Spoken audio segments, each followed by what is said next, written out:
Assalamualaikum warahmatullahi wabarakatuh. Selamat berjumpa kembali para pemirsa. Semoga kita semua dalam keadaan sehat walafiat. Para pemirsa, kekerasan dalam rumah tangga atau KDRT menjadi topik aktual di media sosial akhir-akhir ini karena adanya kasus dugaan KDRT yang dilakukan oleh Rizky Bilar terhadap istrinya Lesti Kejora, kemudian dilaporkan ke Polres Metro Jakarta Selatan pada tanggal 28 September 2022 yang lalu.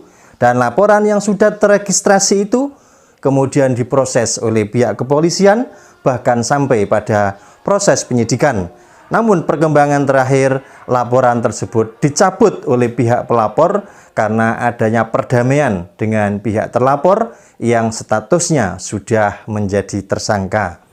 Para pemirsa, saya tidak akan mengomentari ataupun menganalisis kasus itu. Namun, yang ingin saya sampaikan adalah tinjauan KDRT secara umum. Apa itu KDRT? Kenapa KDRT bisa terjadi? Dan bagaimana upaya preventif agar KDRT itu tidak terjadi dalam rumah tangga Anda, dalam rumah tangga kita. Para pemirsa, untuk mengetahui lebih lanjut, mari kita ikut video berikut ini. Dari Wikipedia Bahasa Indonesia Ensiklopedia Bebas, kekerasan dalam rumah tangga adalah kekerasan yang terjadi dalam kehidupan rumah tangga yang umumnya dilakukan di antara orang yang sudah memiliki hubungan kekeluargaan dan umumnya terjadi pada suami istri sah atau pasangan serumah. Kekerasan ini juga dapat menimpa anak atau orang tua, dapat berupa kekerasan fisik maupun verbal, serta dilatar belakangi oleh emosi, masalah ekonomi, pertentangan agama, atau seks. Kemudian dalam Undang-Undang Nomor 23 Tahun 2004 tentang penghapusan kekerasan dalam rumah tangga, Pasal 1 Ayat 1 dijelaskan bahwa kekerasan dalam rumah tangga adalah setiap perbuatan terhadap seseorang, terutama perempuan, yang berakibat timbulnya kesengsaraan atau penderitaan secara fisik, seksual, psikologis, dan atau penelantaran rumah tangga, termasuk ancaman untuk melakukan perbuatan, pemaksaan, atau perampasan kemerdekaan secara melawan hukum dalam lingkup rumah tangga. KDRT atau domestic violence merupakan kekerasan berbasis gender yang terjadi di ranah personal. Kekerasan ini banyak terjadi dalam hubungan relasi personal, di mana pelaku adalah orang yang dekat dan dikenal baik oleh korban. Misalnya, tindak kekerasan yang dilakukan oleh suami terhadap istri, ayah terhadap anak, paman terhadap keponakan, kakek terhadap cucu, dan lain-lain. Kekerasan juga dapat muncul semasa laki-laki dan perempuan masih dalam hubungan pacaran. Dapat juga dialami oleh orang yang bekerja dan menetap dalam rumah tempat ia bekerja. KDRT sering terjadi ketika pelakunya yakin bahwa ia berhak melakukannya. Bahkan banyak orang yang telah melakukan tindak kekerasan tidak mengaku sebagai pelaku kekerasan. Bahkan korbannya pun diam saja karena mereka beranggapan bahwa tindakan kekerasan adalah bentuk konflik keluarga yang tidak terkendali. Maka tak heran jika kekerasan yang terjadi selalu dapat diterima atau dimaafkan.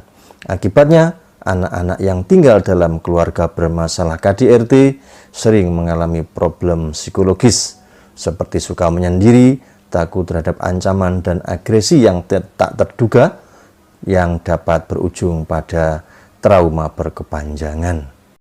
Sudah seharusnya di lingkungan keluarga itu penuh dengan cinta, kasih sayang, ketulusan, dan kesantunan dalam bersikap. Namun, kenapa KDRT itu terjadi dalam lingkungan keluarga? Ada beberapa penyebab terjadinya KDRT di lingkungan keluarga. Di antaranya, yang pertama adanya kekuasaan yang tidak seimbang antara suami dan istri karena pengaruh kultur di mana ada norma-norma dalam kebudayaan tertentu menguntungkan pihak suami. Misalnya, adanya keyakinan yang memandang bahwa istri adalah pelayan suami. objek seks atau apapun yang diinginkan suami harus dituruti.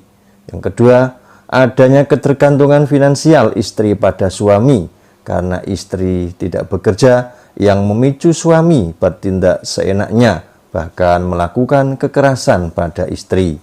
Yang ketiga, adanya pernikahan dini dan ketidaksiapan mengasuh anak yang seringkali menyebabkan orang tua stres, sering marah, frustasi, dan depresi, kemudian dilampiaskan pada pasangan atau anaknya. Yang keempat, adanya pandangan yang keliru bahwa tindakan kekerasan bisa membantu menyelesaikan masalah dan menyelamatkan hubungan keluarga. Yang nomor 5, adanya pendidikan pasangan suami yang rendah yang berpotensi sering terjadi perbedaan pendapat yang memicu KDRT. Yang nomor 6, adanya rasa percaya diri yang rendah dan perasaan bahwa dirinya tidak pantas untuk dicintai. Ini menjadikan seseorang mengalami tindakan kekerasan karena ia lebih cenderung mencoba menerima dan menanggung tindak kekerasan itu dengan harapan pelaku KDRT akan berubah. Namun sebaliknya, pelaku kekerasan justru berusaha menutupi harga dirinya yang rendah dengan merendahkan orang lain. Yang ketujuh, adanya penyakit mental seperti orang yang mengalami gangguan bipolar atau skizofrenia. Orang yang memiliki gangguan mental seperti itu mungkin mengalami ketidakmampuan mengendalikan kemarahannya dan memicu melakukan KDRT. Kemudian yang nomor 8, kurangnya pemahaman dan pengamalan ilmu agama dalam keluarga. Lalu, bagaimana upaya preventifnya agar KDRT tidak terjadi dalam rumah tangga?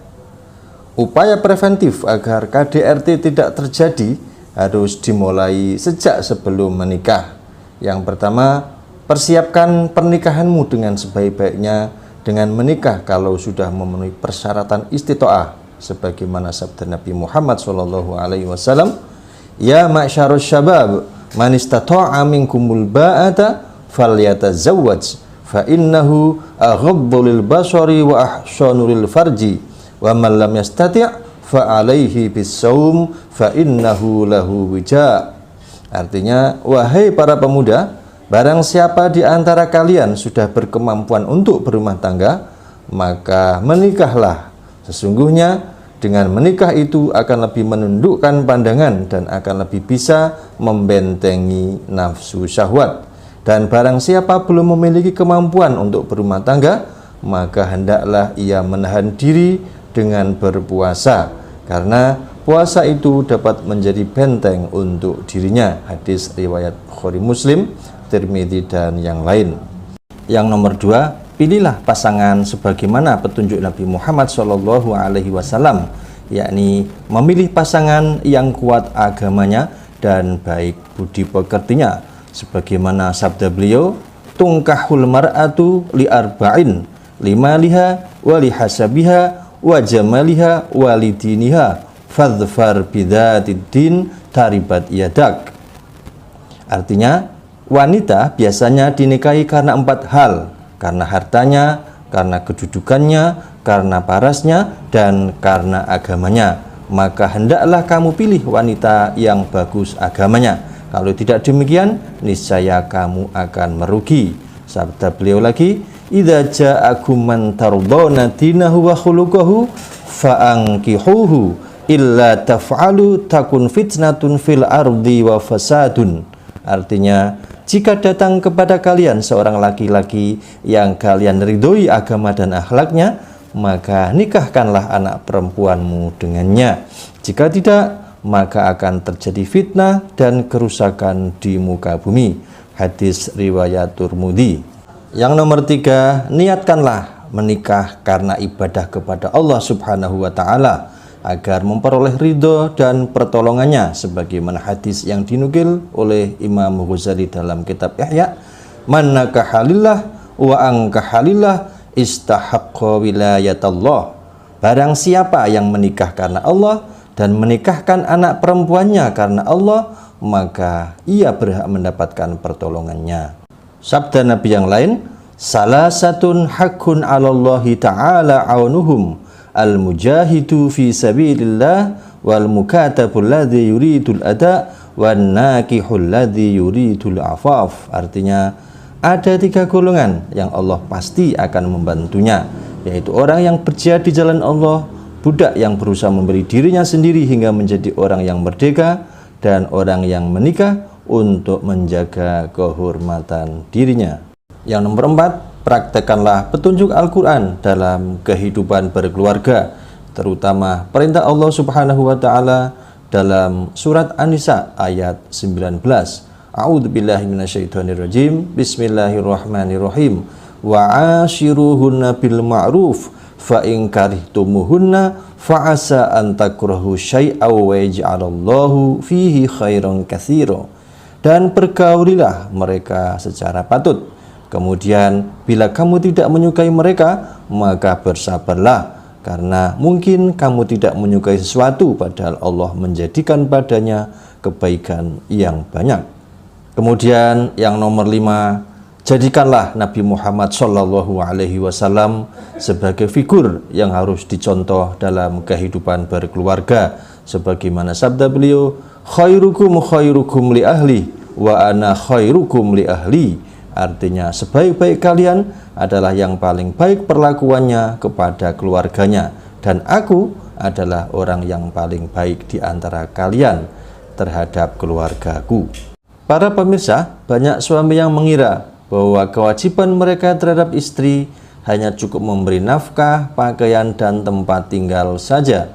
Mereka lupa bahwa istri tidak hanya butuh makan, minum, pakaian, dan tempat tinggal saja sebagai kebutuhan material, tetapi juga membutuhkan perkataan yang baik, wajah yang ceria, senyum yang manis, sentuhan yang lembut, ciuman yang mesra, perilaku dan pergaulan yang penuh kasih sayang, belayan yang lembut dan menyenangkan hati, yang kesemuanya itu merupakan kebutuhan material yang dapat menghilangkan kegundahan dan mendatangkan ketentraman dan kedamaian. Namun dalam kehidupan sehari-hari masih saja kita mendengar dan menyaksikan kekerasan terjadi dalam rumah tangga.